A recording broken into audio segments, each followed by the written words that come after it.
Hey guys, Debs here, and I'm actually bringing you a video. I haven't made a video in probably almost a month, and I'm sorry about that. I've been really busy lately with school, and I also entered a Lego contest, and so that kind of kept me busy throughout September. I might post a video on some of the entries I made, of which I actually made 4, so I did a lot of building last month. And this is a video I've been meaning to do for a long time, since I've had this SpongeBob creation built for a long time, easily, probably before I even made this YouTube account. I've had this built, but I've wanted to do a video on it, and I've just never gotten around to it. And I also had like a little cutaway of the Krusty Krab where he was at he was like grilling Krabby Patties and stuff, and I tore that down because, you know, I needed the pieces and stuff. So this isn't really the full creation, this is just the SpongeBob figure. And he's pretty much made to look good from the front, and from the back there's this. So it doesn't look too bad from the back, but, you know, it has those holes in it. It doesn't look that good. A lot better than some of my other creations from the back. So really the thing that got me to make this creation were the shoes. I saw these little Technic, I think they're just called Technic beams, these little 1x2 Technic beams. I'm like, oh, those kind of look like shoes, you know, or like SpongeBob shoes, not normal shoes. And then I saw this piece, which kind of looks like SpongeBob socks. And I know SpongeBob needs like the blue and red kind of ring around his tube sock, but there's really no way for me to incorporate that, which kind of sucks, but I think I incorporated a lot of other important details, such as his tie here, which I think looks really good. Now it's only held in by this rubber band here, which is his belt, which I thought was kind of a clever way to hold it in. And another detail I like is kind of his face, or like the mouth and his nose. I think they look pretty good. The nose could stand to be a bit thicker, and maybe his mouth should be black, because they have black hot dogs, but I only have red Lego hot dogs. His arms look pretty good, I would say. His sleeves might be a little long, and he doesn't really have much of a hand. I could have really only used minifig hands. I couldn't think of anything else. He also has his spatula here, which you can remove. His arms, you can't really move them up and down. You actually have to like move the pieces and re-snap on the arm to move it down, like over here. The clip's here when his arm's facing down, and when it's facing forward, it's right there. So it's a stud below.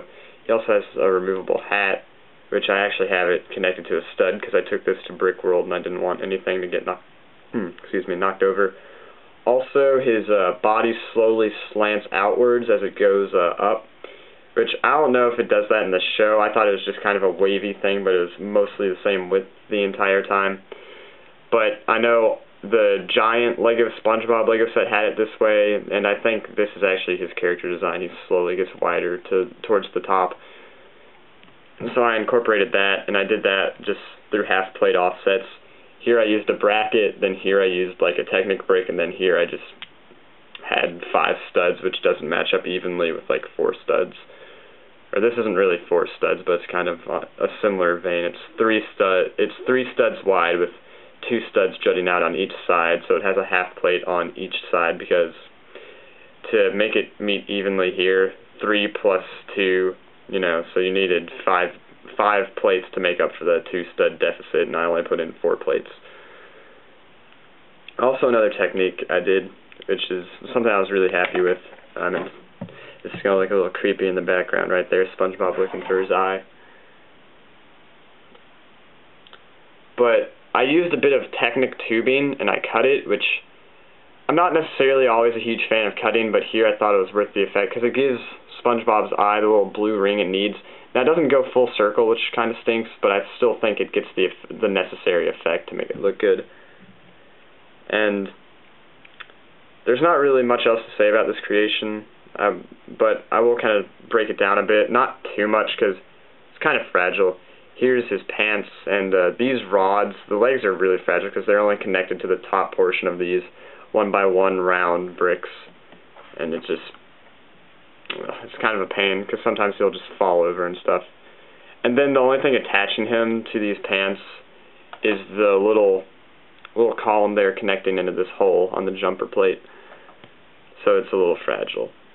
And then his body, I'll try to remove some of it, because it's been okay. I'm not going to do that, because it's been a while since I've taken him apart. So basically, there's just it's 3 studs wide here, and then I used a Technic brick here along with a pin, and then on the sides a little bit below I used a bracket to create the half plate offset. So as you can see here, there's just a little half plate offset. And then I just added in the necessary pieces to flesh out SpongeBob. Oops. And I'm pretty happy with how this creation turned out. I think it looks really good, especially for the size, and I hope you think so too.